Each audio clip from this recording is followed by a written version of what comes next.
Good afternoon, everyone. My name is Karun, and I'm part of the Ceph L3 engineering team at IBM India. I'm here to talk about a personal project that we have been working on, my friends and myself, a hobby project. We call that CephBox for now. Yeah, the name is quite obvious, right? You know, a Ceph cluster in a small box, and it rhymes with Dropbox. You see where I'm going with this, right? Yeah. So this project aims to solve a common problem with personal data storage and management. Although we have many solutions for business critical data, personal data storage is often overlooked. I've been struggling a lot lately to store the photos and videos that I take. Um, and I'm not even an avid photographer. So my cloud storage is running out. I'm hesitant to upgrade because of the cost involved and the long commitment that I need to give for the public vendor. Um, I try the other routine as well, copying stuff to multiple USBs, hard disks.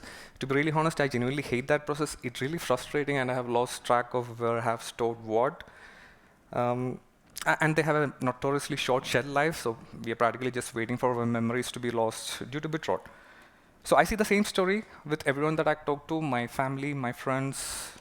So just think about the social media content creators and photographers out there, which is like 90% of the population right now.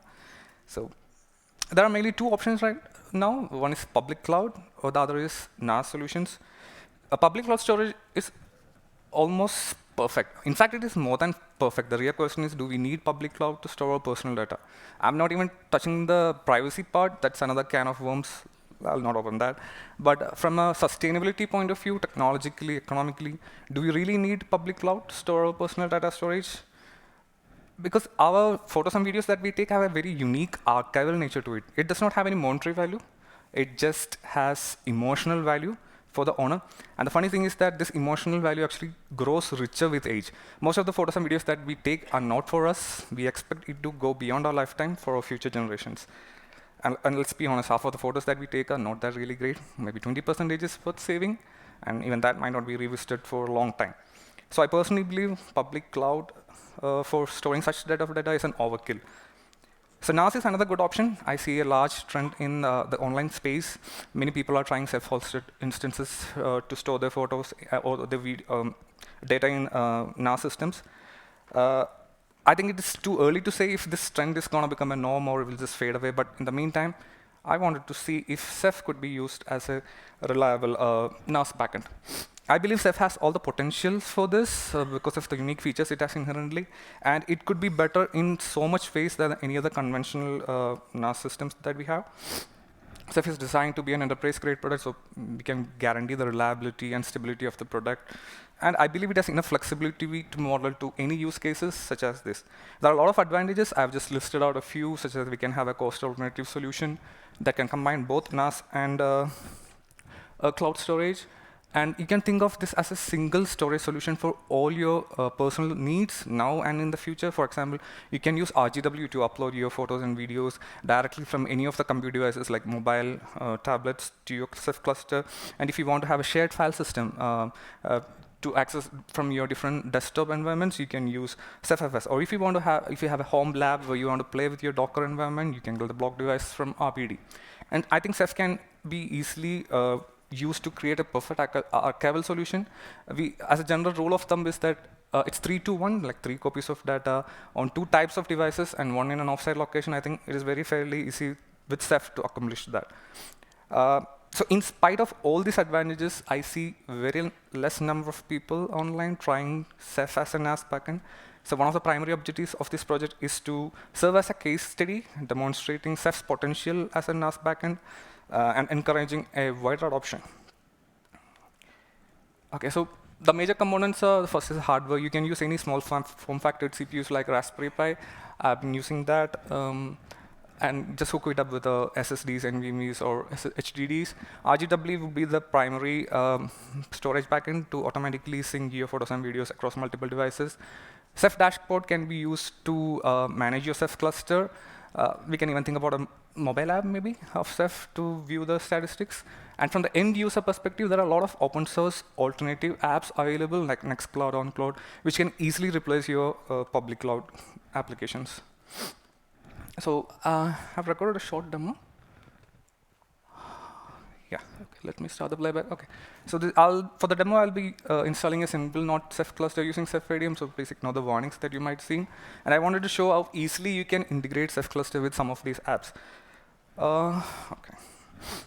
So I'll be showing the examples of two examples with Nextcloud and with Nday Photos app. So Nextcloud is a public a private cloud suite which lets you store your files and data and share multiple devices. And Nday Photos app is an end-to-end, fully encrypted, which can easily replace your traditional cloud storage photo management app.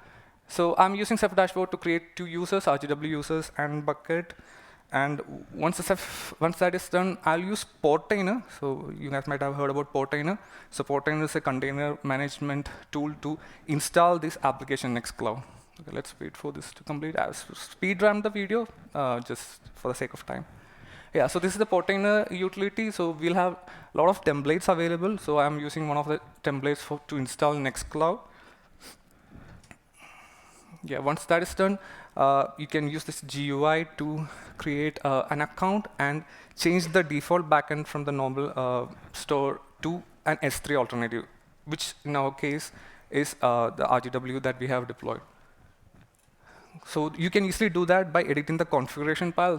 There's a config.php file, and we have to pass the endpoint details, the IP, port, the access key, and secret key.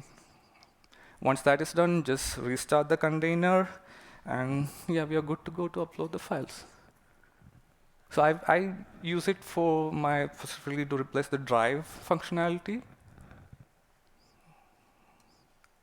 Okay, next I'll show how we can integrate Nday Photos app. So they use Docker Compose, and in one of the credentials.yaml file, we can just pass the S3 details, the endpoint, IP port, access, and secret keys. And you can install the desktop app, and you have the Android mobile apps installed. You can pass the custom endpoints there and start uploading the photos. Fun fact: the people at Nday team come from the same part of the world that I am from. I've talked to his founder. They are doing an awesome job. So they have made this open source a couple of months back. Huge shout out to them. Yeah, so that's how easy it is to integrate with the Ceph cluster. So that's photos from my child. Okay, moving ahead. Yeah. Yeah, so enterprise storage is actually moving to a hybrid cloud setup. I think the same arguments are relevant for personal data storage. The amount of digital data that we create has increased exponentially, and it's only going to increase. Like with new devices coming in, like Meta's Ray-Ban glasses or Apple Vision Pro, we are going to be recording ourselves for the future, for good or for the bad. So eventually, two things can happen. Either the public cloud storage becomes very cheap, which I highly doubt, or storage can evolve to become home appliances. You buy a storage box, you plug it in, and you start using it for your personal use case, and it acts as an edge instance of a public cloud, a piece of cloud to your home. And how about this thought, a Ceph cluster in every home? We say that Ceph is the Linux of storage, and for that holds true, I believe this project is a very easy way to accomplish that.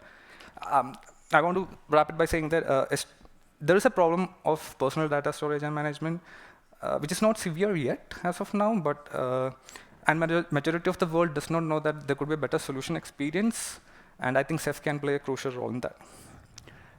So this is where I am right now. I've taken the leap of faith. I've started using a Ceph cluster to store the photos and videos of my family, and I've been using it.